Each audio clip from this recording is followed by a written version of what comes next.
네, 하루가 멀다 않고 괴기하고도 흉폭한 사건들이 일어나니 언제쯤이면 이런 소식을 전하지 않게 될까요? 이번엔 경기도 부천에서 여중생이 숨진 지 1년 가까이 돼서 집에서 미라 상태로 발견이 됐습니다. 네, 이와 관련해 목사인 아버지와 새어머니가 경찰에 체포됐습니다. 자세한 내용 프로파일러인 서울디지털대 경찰행정학과 배상훈 교수와 함께 알아보겠습니다. 안녕하십니까? 네, 불과 얼마 전에 이 장기결석 이 초등학생이 이제 아버지에게 맞아서 숨진 사실이 이제 한 3년여 만에 드러나지 않았습니까? 그런데 이번에는 실종 신고됐던, 그러니까 가출 신고됐던 여중생이 또 이 미라 상태로 발견이 됐어요. 이게 먼저 경찰의 이 수사 브리핑 상황부터 한번 좀 보겠습니다. 지난해 3월 31일 접수된 피해자에 대한 가출 신고 수사 중 피해자 부모 주거지에 대한 압수수색 과정에서 사체를 발견하고 현장에서 피해자의 부모를 긴급 체포하여 조사 중에 있습니다. 부인 A씨와 모인 B씨가 함께 빗자루와 빨랫대를 이용하여 피해자를 폭행하였으며 지금까지 약 10여 개월간 사체를 방치하였다고 진술하고 있고. 네, 이제 경찰의 브리핑 들으셨는데요. 딸이 집에서 미라인 상태로 발견됐다. 정말 믿기지도 않은 그런 얘기입니다. 이 사건 좀 정리 좀 해주시죠. 예, 날짜는 이제 작년 3월 15일, 17일 그리고 올해 1월 16, 7일 정도가 중요한 포인트가 되겠습니다. 네. 실제로 이제 3월 15일은 이 실종됐던 그 딸아이가 그러니까 친구랑 이제 있다가 그 맞은 것이 폭행한 자국이 보였고 17일 날 이제 사라진 게 된 거죠. 그러니까 말하자면 근데 이제 사라졌는데 사실은 그때 죽게 된 부분이고요. 사실은 가출한 게 아니었는데 가출 신고가 된 거죠. 근데 네. 실제로는 가출 신고는 사실은 한 31일 날, 그러니까 한 보름 뒤에 하게 된 거고요. 네. 이 수사가 진행된 거는 얼마 전에 있었던 아동학대 그 사체 훼손 사건 때문에 전수조사를 하게 됐습니다. 그러면서 이제 밝혀지게 된 거죠. 그렇군요. 이게 방에서 발견이 됐다고 그래요. 방에서 이불을 덮은 채 이렇게 있었다는데 그 구체적인 정황 아시면 좀 설명 좀 해주시죠. 근데 이건 전적으로 이제 본인들 진술입니다. 네. 그러니까 이제 전 좀 다르게 보는데, 그러니까 폭행을 해갖고 이제 죽은 상태에서 그대로 이제 이불을 덮어놓고 이제 방치를 했다는 것이 본인들 주장이고요. 네. 근데 이제 조금 의문나는 건 그겁니다. 그러니까 여러 가지 습기 제거제가 상당히 많이 있었고 양초를 많이 피워놨다. 그러니까 냄새를 제거하기 네. 위해서 그런 상태로 봤을 때는 사실 뭐 이게 그냥 했던 것은 아니라 상당히 다른 의도가 있지 않았나 이런 생각도 좀 들긴 합니다. 이제 아버지 말은 저녁에 이제 딸애를 불러서 앉혀놓고 훈계를 했는데 아침에 일어나 보니 숨져 있더라. 근데 이제 5시간이나 이 폭행을 했다는 사실은 이제 이 아버지가 이제 실토를 했습니다.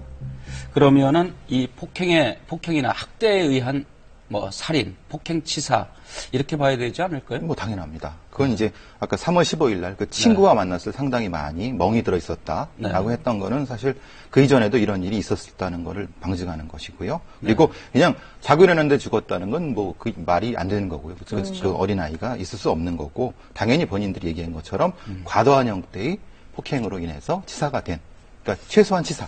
아니면 살인의 고의가 있었는지는 좀 수사해봐야 알겠지만은 거기까지는 확실한 것 같습니다. 네, 어느 날 갑자기 이제 폭력을 행사하는 이제 부모로 돌변했을 것 같지는 않고요. 그건 절대 아니죠. 분명히 이제 지속적으로 그런 징후들이 있었을 것 같은데 한 어느 정도 이렇게 폭력에 노출됐다고 추측해 볼 수 있을까요? 그거는 이제 그 오빠하고 언니를 보면 알겠습니다. 그 오빠도 따로 나가 살았고, 그리고 언니도 다른 곳에 있었고. 네. 그러니까 말하자면 아직 미성년인데도 그랬다는 것은 우리가 추정해 보건대 분명히 그 아이들한테도 있었을 가능성이 충분히 농후하다. 그렇다고 한다면은 어렸을 때부터 분명히 있었을 가능성은 이건 거의 뭐 다른 사건의 예를 들어본다면은 충분히 가능성이 높다. 그렇게 판단할 수 있을 것 같습니다. 네. 근데 이제 딸이 아까 말씀하신 것처럼 이제 딸이 숨진 지 한 보름여가 지나가지고 경찰에다가 이제 아버지가 딸이 가출했습니다. 이렇게 이제 신고를 했단 말이에요. 그 아버지로서 이렇게 경찰에 이렇게 거짓으로 신고를 할 정도 이런 것은 심리를 어떻게 봐야 될까요?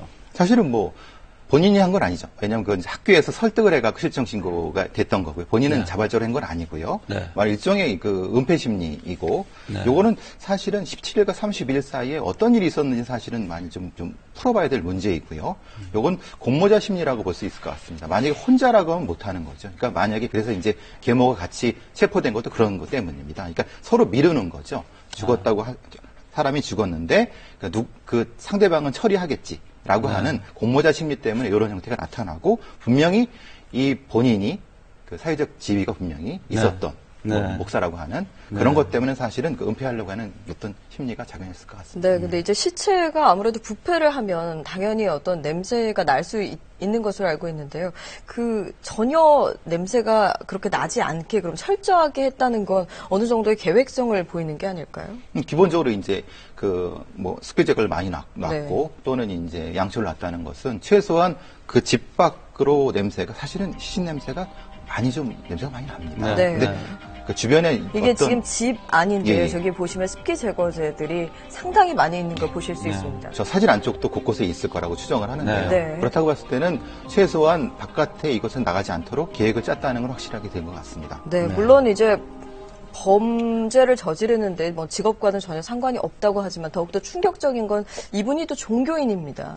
이 사회적 지위도 있는 분이고요. 근데 이런 분이 저질렀다는 게 충격적인데 뭐 직업과는 상관이 없는 거겠죠. 뭐 이런 거. 저도 이제 범죄를 뭐 여러 가지 많이 봤지만은 사실은 사회적 지위나 아니면 어떤 특정한 뭐 재산 여부 이거 전혀 상관없습니다. 그리고 폭력의 정도도 오죽했으면 그런 얘기가 나옵니까? 지능적으로 때린다고 합니다. 오히려 그러니까 교육 수준이 높은 사람일수록 그러니까 오히려 더 그 트라우마가 더 세다고 얘기를 합니다. 그러니까 예를 들면 잘 티가 나지 않을 곳에 그렇죠. 뭐 때린다든지 아니면 아주 지능적으로 지능적인 방식으로 학대를 한다든지 그런 형태가 오히려 더 교육 수준이 높을수록 더 많이 이루어지고 있는 게 사실 많이 큰 비극입니다. 네. 이게 이제 시신이 11개월이나 지나서 이제 이 발견이 된 건데 그동안에 집안에 다른 사람들도 올 수도 있고 또 가족들 왕래도 있었을 텐데 어떻게 이렇게 숨겨질 수 있겠습니까, 이게? 이게 반대로 얘기하면 그런 거죠. 이게 본인이 그 사회적 지위가 있는 사람이기 때문에 주변에서 믿은 거죠. 그러니까 그 신뢰를 역으로 이용했다고 볼 수 있겠죠. 아주 그러니까 교묘하게 이용한 거죠. 네, 문제는 이제 1년 가까이 된 이제 장기 결석생인 거잖아요, 이 학생이. 근데 이 미라 상태로 결국 발견이 됐는데 교육 당국은 전혀 눈치채지 못했다는 것도 좀 허점이라고 볼 수 있을 것 같은데요. 엄청난 허점이 네. 되겠죠. 네. 분명히 본인들은 그런 얘기를 합니다.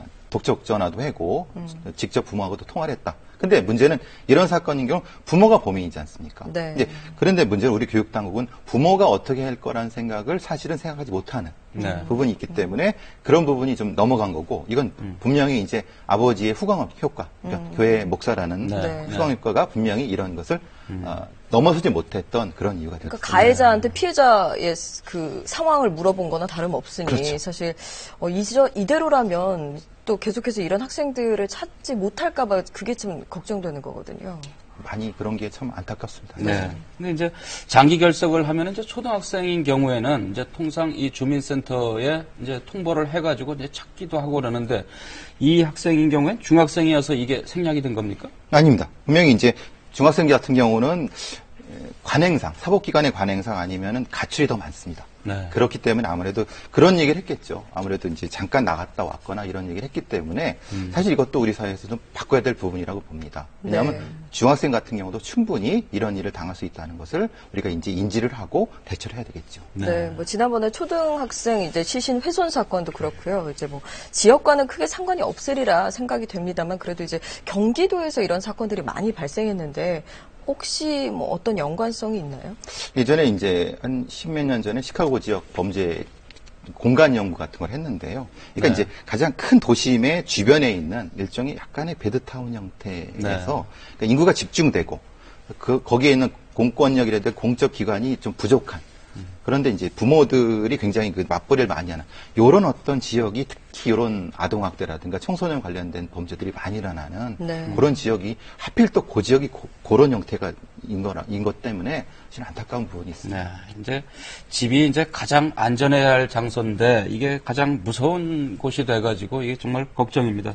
우리 부모님들 정말 잘하셔야 될 것 같습니다. 네, 우리 주변의 이웃들 안부도 좀 궁금해하고 서로 인사도 하고 좀 그렇게 지내야겠어요. 오늘 말씀 고맙습니다. 네.